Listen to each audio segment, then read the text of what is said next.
What is happening? Hey, how are you doing? Good, man. It's been a week. It has been a week. It has been, man. We were in Pittsburgh this time last week. We were a little kitchen table action. So good to be back here. And now we're going to YouTube. Let me ask you this, because obviously you always typically ask me, and from the agent standpoint, what are some of the things that you're thinking about? Obviously we just ended Q1, right? We're moving into Q2. What are some of the things that maybe you're tweaking up a little bit on your side of things or thinking about? Yeah, so for me, it's always the offer, right? Always thinking about the offer, always thinking about the audience.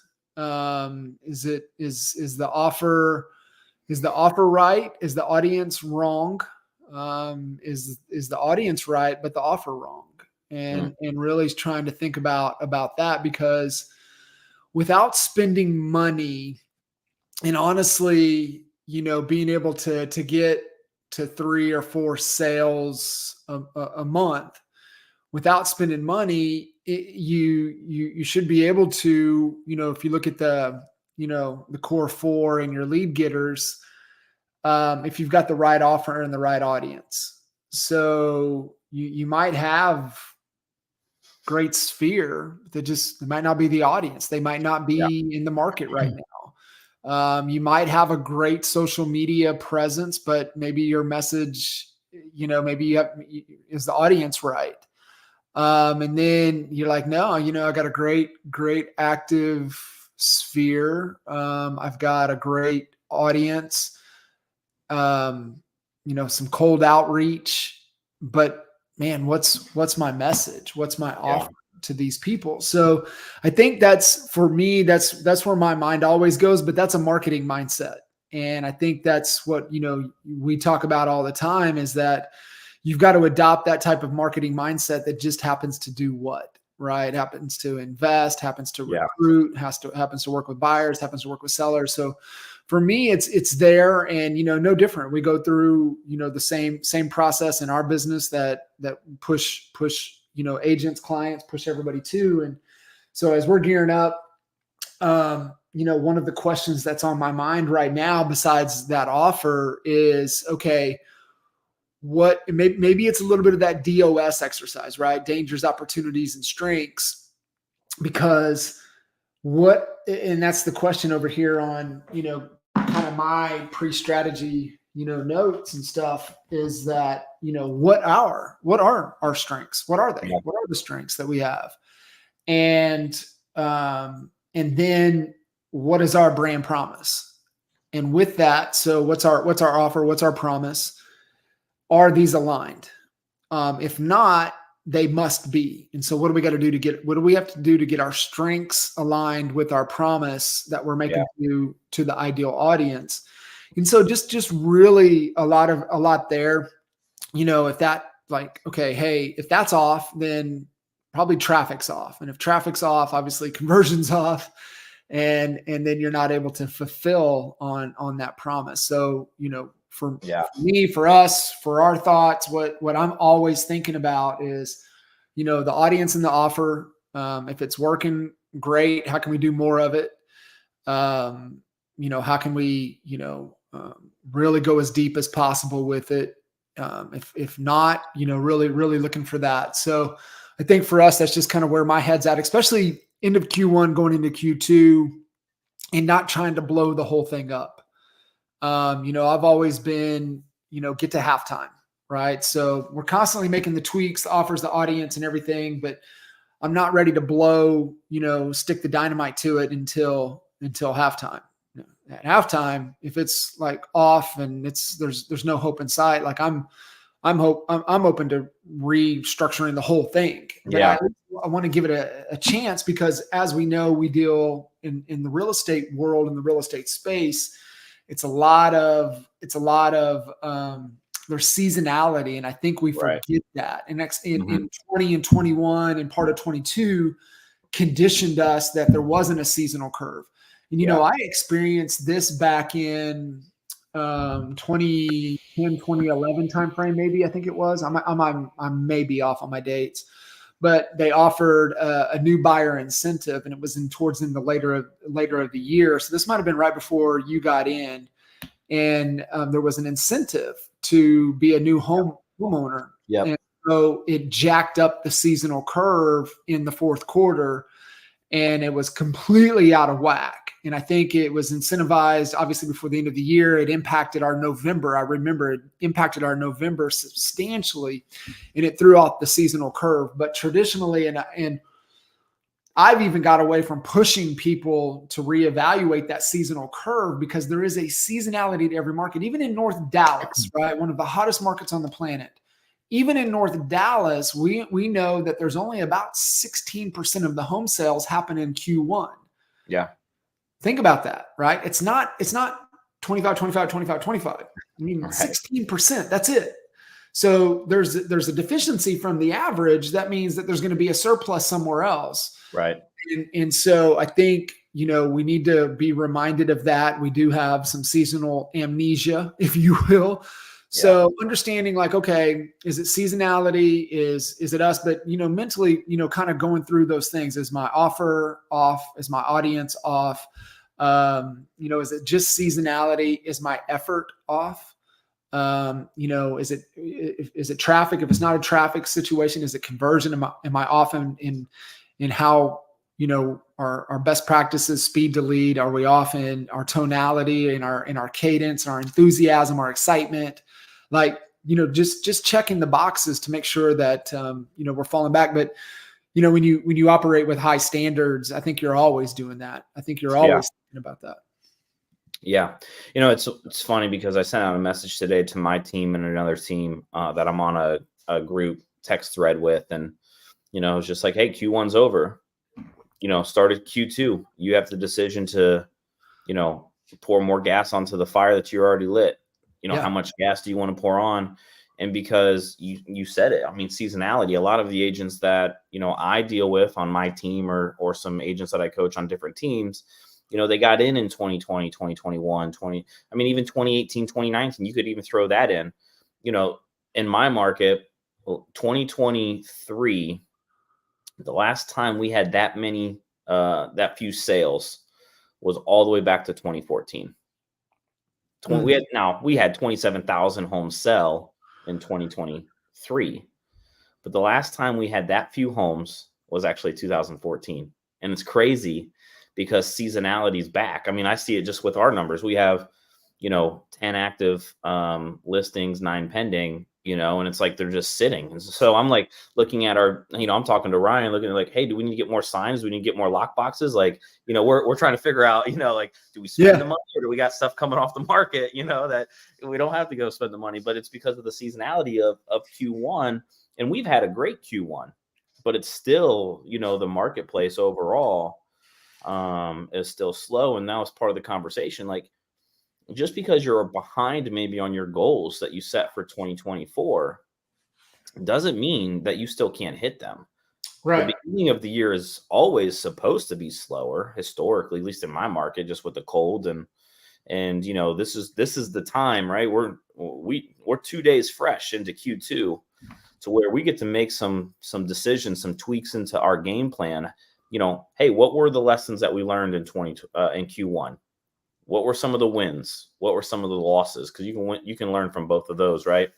And I know from me, getting clarity, going to kitchen table, I came back and I removed, agents don't do this, but I personally removed my prospecting hours from my calendar and instantly, set up times with my virtual assistants. So now I'm talking to them twice a week. So this past yesterday was the first time I probably had a 30-minute Zoom call with all 5 of them at one time, since they all have been hired, because I got to get them more dialed in. I got to get them working a little bit more efficiently. So, I can leverage them better within my business and how the team's structured and what we need from them in order to continue to operate. So, I know today we're talking about the launch.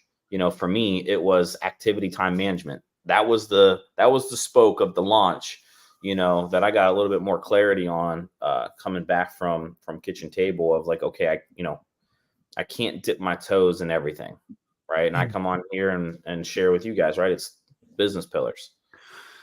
You only can have 2, no more than 3, right? We can't do 5. And yet, I caught myself trying to do 5 different things within the business in different areas in different ways, that I had to really look at that activity and time management spoke and say, okay, what's going to give here? Where can I allocate my time? Where, strengths, weaknesses, opportunities, and threats, where can I allocate my time and my activity management to make sure that I'm in alignment with, the 10-year vision as well as the 10-day vision. Yeah.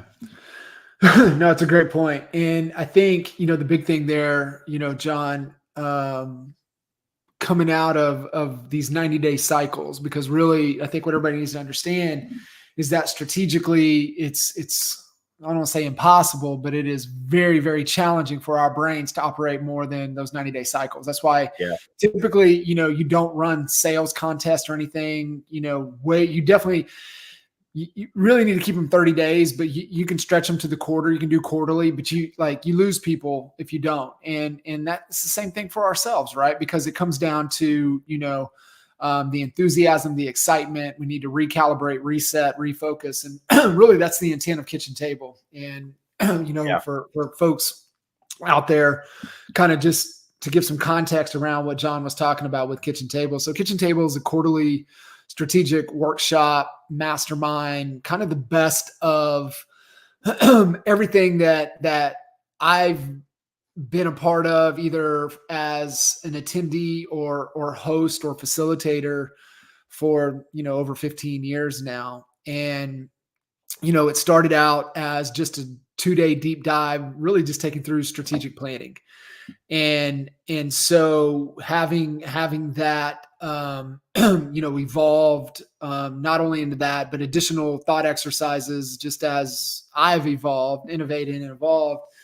But then we're, incorporating, bringing back in kind of a true mastermind, what a true mastermind is, not mastermind, the word that just gets thrown around, but really what it means. And, two minds, create a third, third creates a fourth, and just really understanding, the power of collaboration. And it's not, a me monster, you do it this way type of process. It really is collaborative and a great sense of vulnerability and connectiveness in the room. And what's really cool, and I've had many people tell me, they've attended, for the first time, and they're like, oh man, it feels like everybody's known each other for years. And I'm like, they met last time.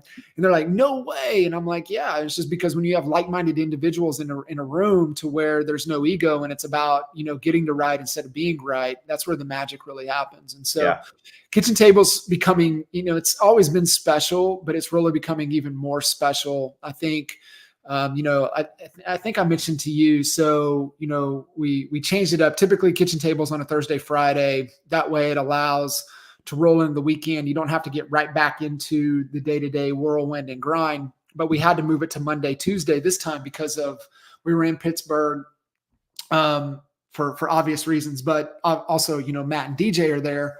And so, we moved it because Derb was on a family vacation that they do every year. So we had to move it to Monday, Tuesday.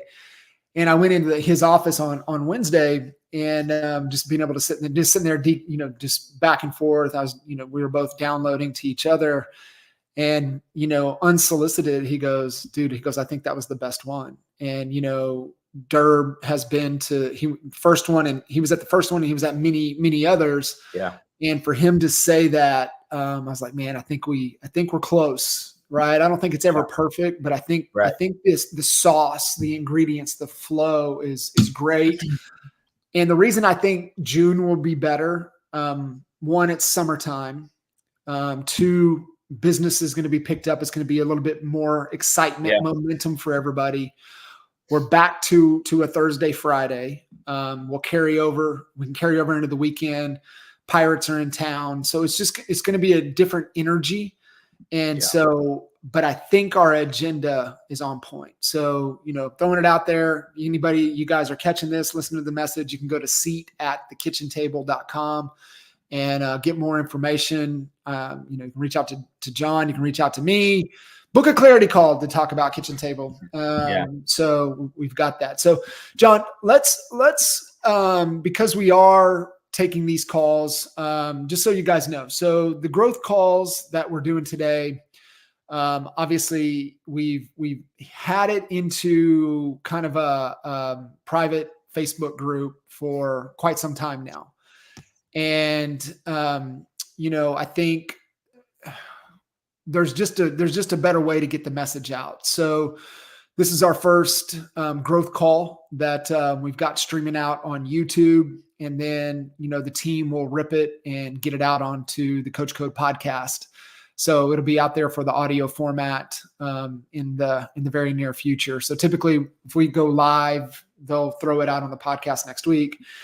And so look for that. I'm really excited. And I want to kind of give the format, because we follow the format of kind of your baby, the real estate blueprint that you've developed and lived by, and really helped to build, one of the top teams in the state of Ohio, in the Columbus House team.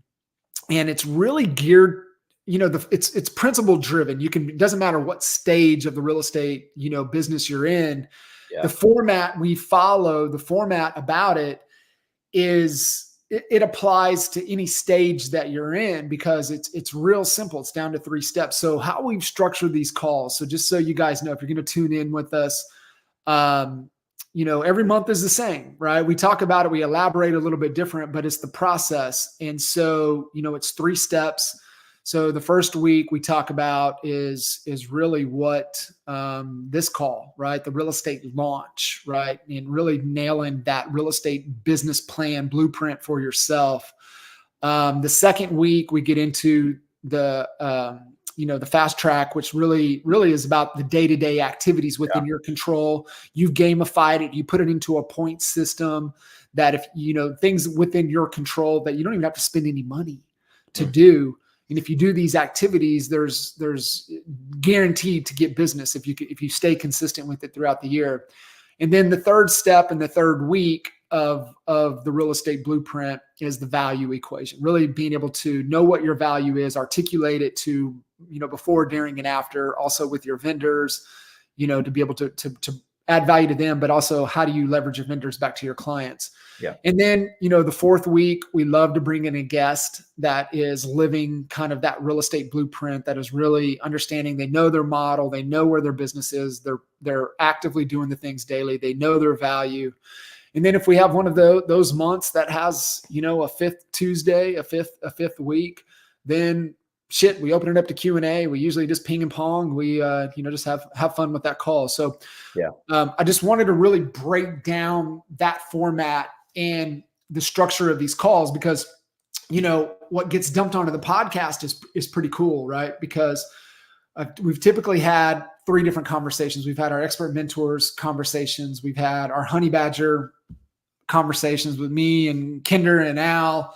And then obviously the podcast, either agent to CEO, we've done coffee and coaching and things in the past, but I'm really excited now to take this, get it out on YouTube, but then also get it out onto the audio format into the podcast. So, I know it's right. This process, I know it works. I know it's right. I mean, my daughter will go through it when she has her license. That's how much I believe in it. And so, well, I really appreciate you jumping in and sharing and adding this, this element out to the greater good. Yeah. I was going to say, it doesn't, the one good thing about this is it doesn't matter, you mentioned it doesn't matter what stage of the business that you're in, their principles, right? I just left Kitchen Table, right? And I had to come back and look, and what happened was there's only so much time in the day, and there's only so many things that I personally can touch and handle, right? Yeah. And a lot of times we get our blinders, right? They start to open up a little bit, and we start to see other things coming in and those opportunities. And, with the launch, it's going back to, some of the principles, and it doesn't matter if you're a team lead selling a couple hundred homes a year or someone selling 50 or someone selling 2. You know this, and I know this.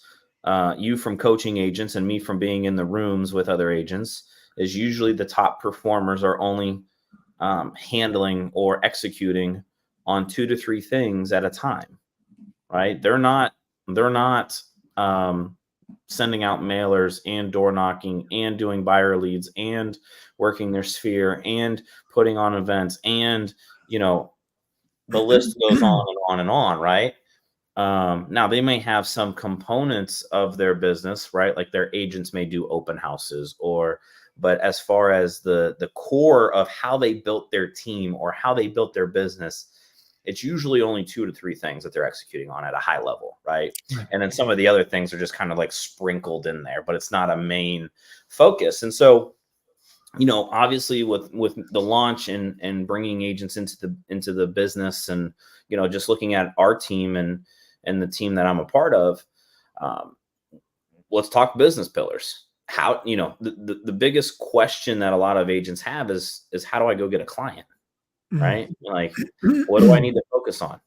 The second biggest thing is, when are they coming? Right. And where? So, that's where the fast track kind of kicks in. And then the third thing is, if you want to create and call yourself a real estate expert and have your value not questioned, then you better understand how to articulate value to the person sitting across the table from you when you're doing seller presentations, buyer presentations, or if you're working with investors, right? Or recruiting agents, or recruiting agents on your team, right? Increasing headcount, same thing. Yep. So, the business pillars really help you with the clarity piece of how do I want to go out and find people. It all works. It doesn't matter to us, right? It doesn't matter which ones you choose. We don't care.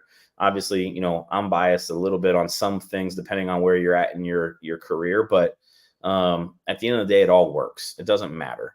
So we got to get clear on 2 to 3 business pillars. The second thing are the IPAs, the income producing activities, right? What's truly going to drive the business forward? What are the things that you need to focus on day in and day out that generate the money? And, what's the discipline that you would need around those things to stay consistent? Because that's going to be the hard part for a lot of us. Third thing is activity and time management. That was my big takeaway from Kitchen Table. I got to get clear, right? I got to get clear and get back to my calendar and get rid of things that, I'm half-assing or, just don't serve the bigger picture, right? Because at the end of the day, we still have to look at the big picture. What's that big 10-year goal that we're chasing? And are we doing things today that puts us in a position to accomplish that in 10 years? One of the things Ryan had always taught me getting into the business and how we built our team is we actually have to look 10 years out and actually start implementing that stuff today. We can't wait till year 9. We can't wait till it's too late, right? And a lot of us, we wait. And so, activity and time management, if you want to say you want to retire by 50 and you're 40 years old, you got to look at your business completely different than if you're 20 years old, right? There's certain things that you need to be focusing on, building a team, creating leverage, right? All of those things that would allow you to scale out of the business. And the fourth thing is business tracking. Most salespeople, this is non-existent in their world. They just want to go and talk to people, show homes, get contracts signed. But, the business tracking piece, and this is something that you guys taught me early on, Cliff Freeman, and NAEA taught me so early, is if we don't track it, then we don't know. And it doesn't matter what business pillar that you have. We want to get to the point of the law of averages. Everyone has a batting average. Everyone has a free throw percentage, right? Everyone has, a win-loss percentage. And if you don't know your business, and the numbers behind it when it comes to, let's just say, internet leads, we do internet leads, right? How many dials it takes, how many conversations you're going to have, how many appointments get set, how many consultations, are confirmed, how many agreements are signed, and how many closed clients you get. If you don't understand the numbers, and I was just talking to one of my coaching clients about this. He just got added to a Zillow Flex team in his market, and he is the agent that just loves to go to talk to people, right? Like, tracking's not a thing. I was like, just get me in front of people. And I said, the one thing that you're going to learn to love with the Zillow Flex program is Zillow only cares about the numbers. They don't care if you're a top converter. If you don't set the appointment and have your percentage at a certain, amount, they're going to have conversations around that. Right. And so it brings clarity to your business pillars when you actually understand, how many doors do I have to knock on? How many conversations do I have that are typically seller focused versus renter focused? Right. And when you get to that level, it becomes a yes or no. It becomes a black or white. Either we did these things or we didn't. Either we had these conversations or we didn't. Either we overcame these objections or we didn't. And so as a coach or as a team lead, I can come to any of my agents and say, okay, well, if you want to build your business through your SOI, cool. How many handwritten notes are we doing? How many phone calls are you doing? How many DMs are you doing? Are you doing events? If so, okay, how many events are you doing throughout the year? How many invites did you send out, right? How many face-to-faces did you get?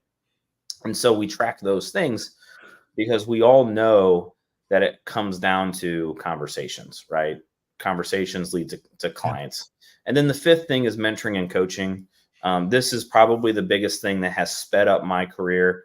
A mentor and a coach should speed up your career, your success, right? They should, take away all of the mistakes. Now you're still going to make mistakes, right? But limit the mistakes that you're going to make, right? Let's not have the costly big ones. But I believe in three things in this category. I believe that everyone should have a coach, someone that's already been on your path, or someone that knows how to walk down the path in the business the way that you want to do it. I believe that everyone should have a peer, someone that's on the same journey as you. If you're selling 20 homes and you want to get to 60, well, go find someone that's in alignment with you on that same goal, right? Because back to what you opened up with, mastermind, right? Like getting two minds together to create a third, bouncing ideas off of one another, emotions off of one another, right? Words of encouragement off of one another, because you guys are going to be experiencing the same things. And then the third thing is, and this is the secret, this is the one that allowed me to go a lot quicker. And that's, you can coach someone to get to where you're currently at.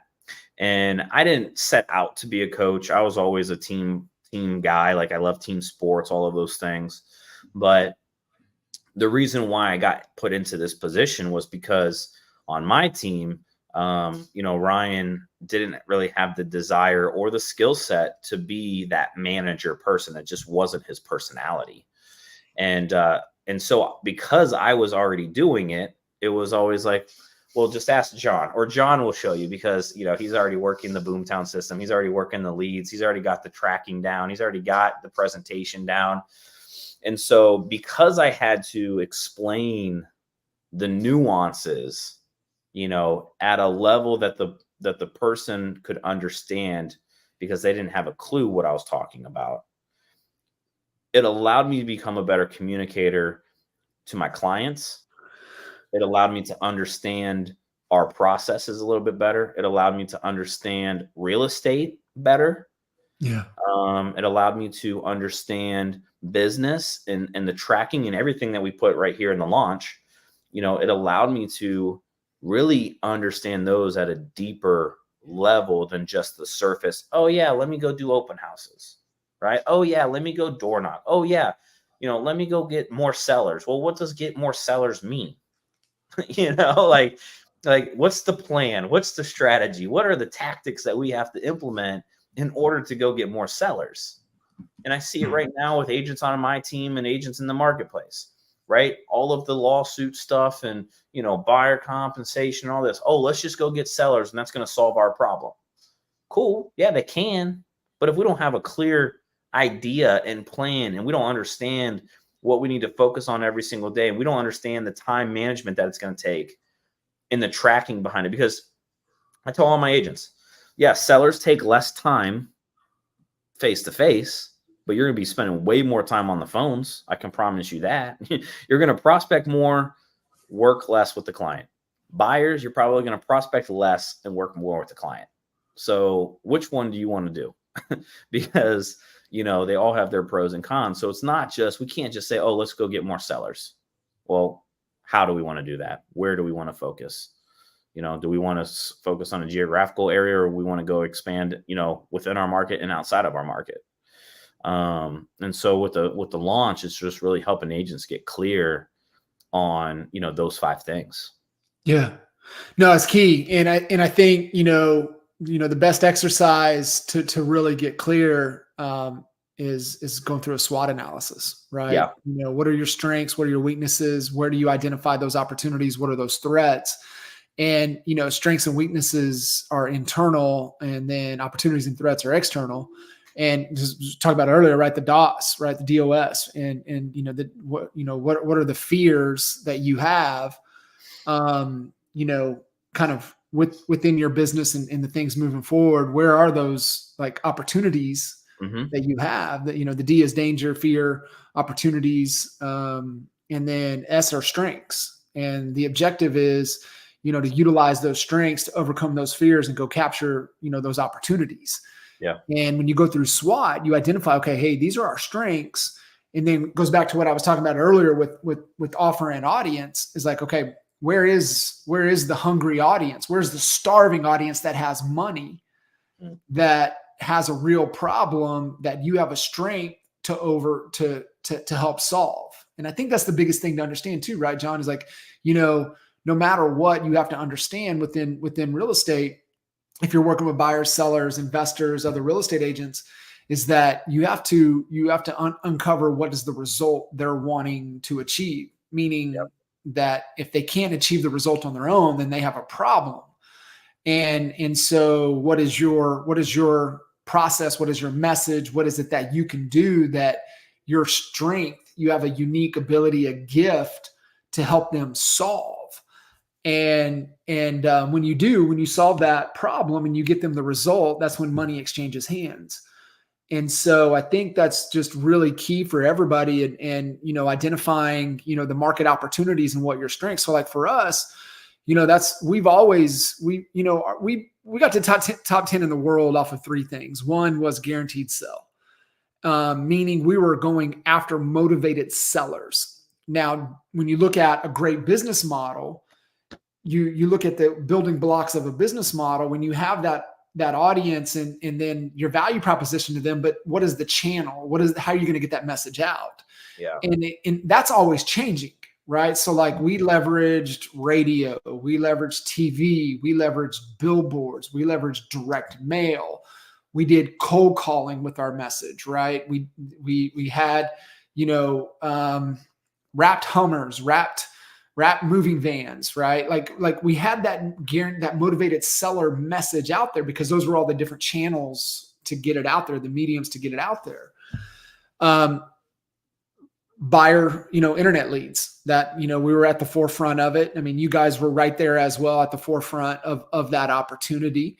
Yep. So for us, that was the second key pillar. And then the third was just our creating those raving fans, the people that know us, liked us, loved us. And you look at the customer journey, you get them up to where they're an advocate for you, but there's another step, right? They're an advocate for you, but are they out there in the streets promoting you? Are they stopping traffic? So creating those raving fans. So you go back to looking at the launch and the business, and it's like, hey, what is our foundational pillars that we're going to build upon? And then we're going to create different, cash machines within each of those. So that was for us. And then, Hermosi wrote the blueprint for traffic with $100 million leads. And I know you're back on his first book on the offer. And it's kind of what the first thing that I said, right? Is like, what is the offer? What is the true desire that people in the marketplace right now with money have? Yeah.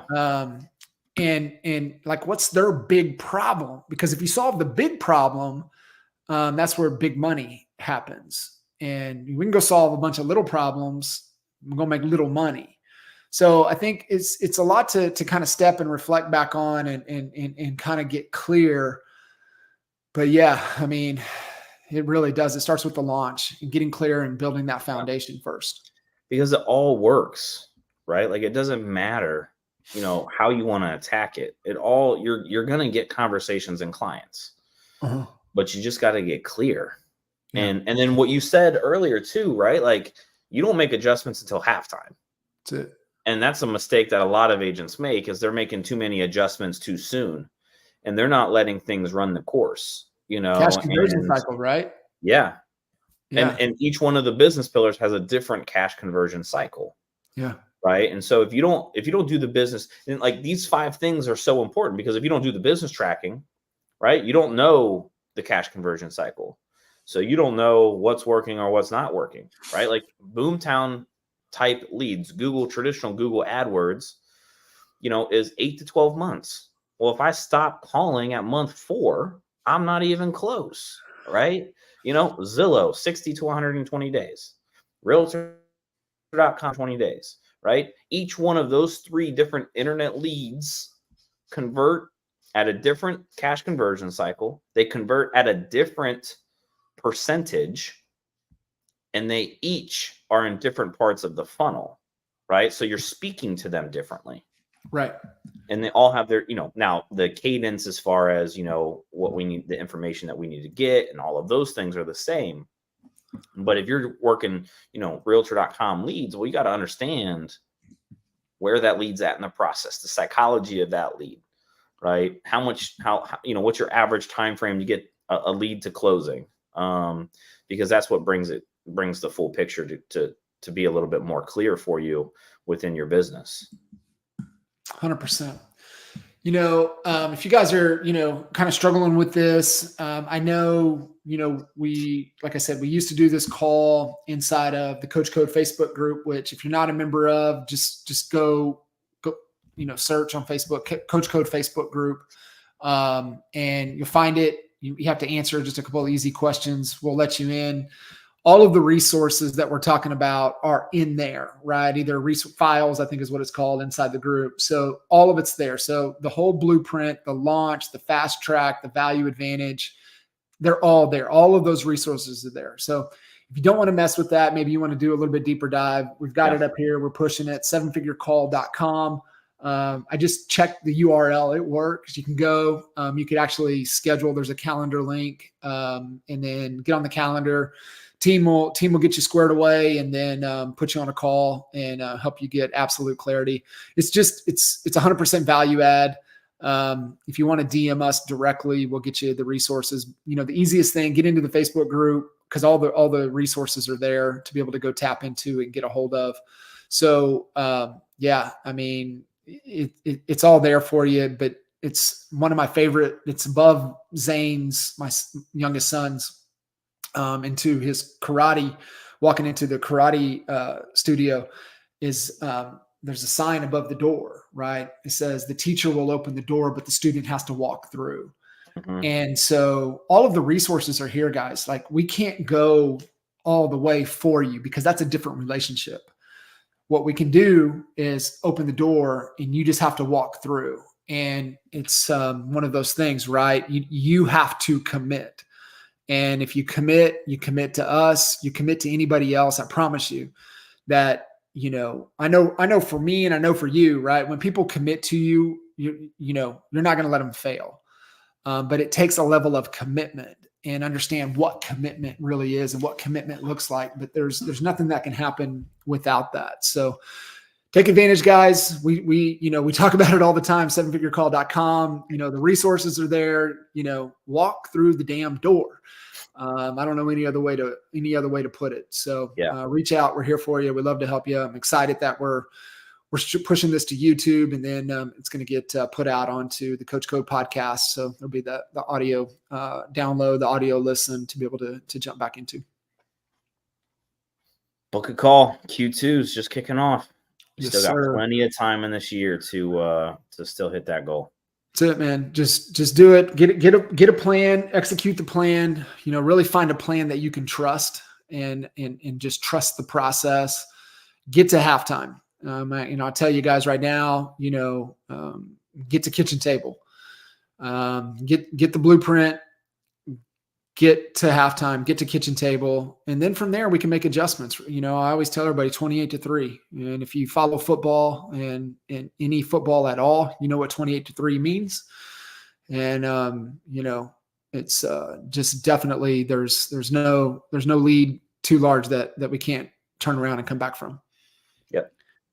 Cool. All right, brother. Well, I appreciate you and I appreciate you guys. If you have any questions, like I said, either sevenfigurecall.com, message us, get in the Facebook group, get those resources. And I look forward to catching you guys on future calls. See ya. See ya.